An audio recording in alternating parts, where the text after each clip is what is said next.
স্বাগত আরেকবার, দেখছেন এডিটর স্পিক।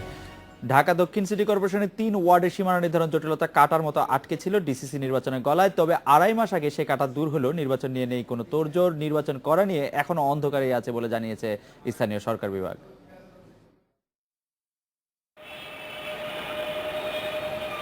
ঢাকার ২ সিটি কর্পোরেশনের সীমানা নির্ধারণ করে দ্রুত নির্বাচন করতে স্থানীয় সরকার মন্ত্রণালয়কে নির্দেশ দিয়েছিল আদালত। সেই আদেশের প্রায় ১.৫ বছর পর দক্ষিণ সিটির ৩টি ওয়ার্ড ৫৬, ৫৭ ও ৫৮-র সীমানা ঠিক করা হয়। ২.৫ মাস আগেই শেষ হয়েছে সীমানার এই জটিলতা।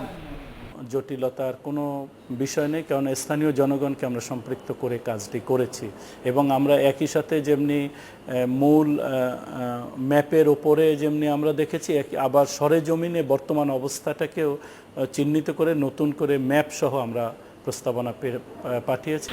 কার্যত আর কোনো বাধা থাকার কথা নয়, তারপরও যেন আটকে আছে কোথাও। কাগজে কলমে এখন বল স্থানীয় সরকার বিভাগের কোর্টে। তাদের দিক থেকে একটি ছাড়পত্র পেলেই এই নির্বাচন হতে পারেন। সীমানা ঠিক হওয়ার পরপরই স্থানীয় সরকার প্রতিমন্ত্রীর সাথে যোগাযোগ করা হলে তিনি বলেন এ বিষয়ে তিনি জানেন না কিছুই। ১ মাস পর আবারও যোগাযোগ করা হলে তিনি বলেন স্থানীয় সরকার সংক্রান্ত বিষয়ে তিনি কিছু জানেন না। স্থানীয় সরকার এটি দেখাশোনা করেন সম্পূর্ণভাবে সৈয়দ আশরাফুল ইসলাম সাহেব।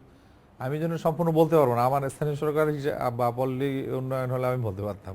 কানে আসে সেটুকু আমি জানি, যেটা মামলা থাকার কারণেই এটি উনি করতে পারছেন না।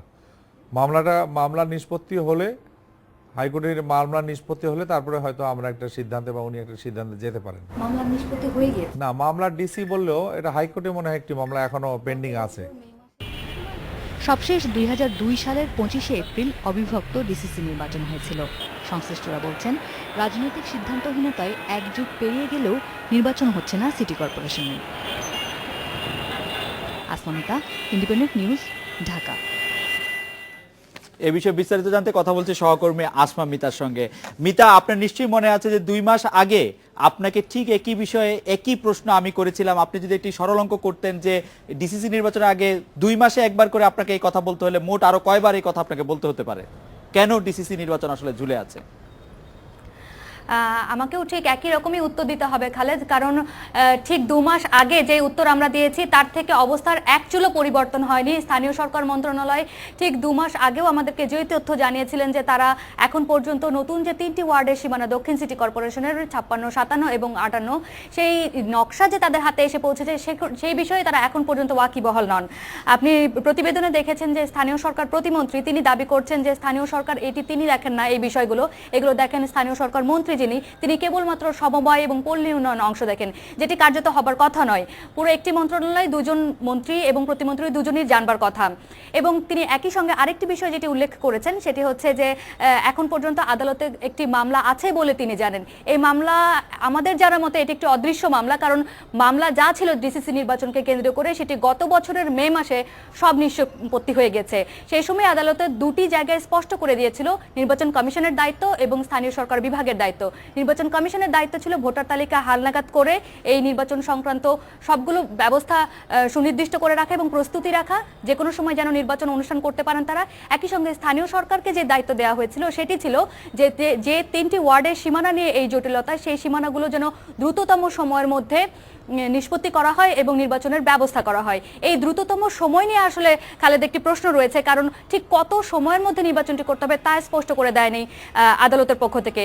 এবং এখন পর্যন্ত স্থানীয় সরকার বিভাগও সেই কারণে দ্রুততম সময়ে তারা একটা ছক বের করতে পারেনি এবং নির্বাচনের কোনো উদ্যোগ আমরা দেখতে পাইনি। মিতা, যদিও বিষয়টি সম্পূর্ণভাবে স্থানীয় সরকার মন্ত্রণালয়ের এই নির্বাচন অনুষ্ঠান করার দায়িত্ব তার, কিন্তু যেহেতু বাস্তবায়নের দায়িত্ব নির্বাচন কমিশনের কাছে কিছু আছে, আপনি কি নির্বাচন কমিশন মারফত ডিসিসি নির্বাচন সম্পর্কে কিছু জানতে পেরেছেন?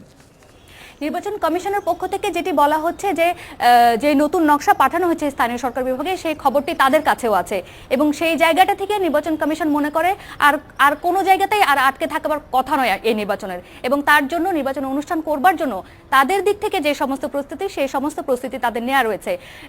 স্থানীয় সরকার মন্ত্রণালয় যদি এবছরের হালনাগাদ ভোটার তালিকা অনুযায়ী নির্বাচন করতে চায় তাহলে কেবলমাত্র আর ১ মাস অপেক্ষা করতে হবে, কারণ ডিসেম্বর মাসের ৩১ তারিখের মধ্যেই এবছরের ভোটার তালিকার সবশেষ তথ্য তারা স্থানীয় সরকার মন্ত্রণালয়ের হাতে তুলে দিতে পারবেন।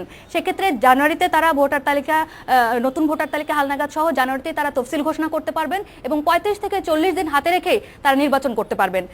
কিন্তু তারা আসলে অপেক্ষা করছেন স্থানীয় সরকার মন্ত্রণালয়কে চাইতে হবে বিষয়টি, যে নির্বাচনটি তারা করবার জন্য নির্বাচন কমিশনকে অনুরোধ জানাবেন। মিতা, আপনাকে ধন্যবাদ। আমরা আশা করছি 2 মাস পরে আপনার সঙ্গে আবারও আমরা এই বিষয় নিয়ে কথা বলবো। রেডিও স্পিকে একটি বিরতি, ফিরছি একটু পরে।